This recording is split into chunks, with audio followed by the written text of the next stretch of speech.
కీర్తన పాపనాశన భవభయహరణ ఏ పేరున నిన్ను గొలుతుము మహదేవా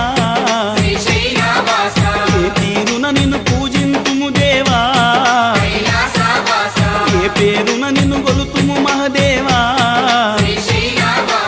ఏ తీరున నిన్ను పూజింతుము దేవా శ్రీశైలవాస శ్రీ మల్లినాథ నీ దర్శన భాగ్యం ఈవయ్యా మా జ్యోతిర్లింగా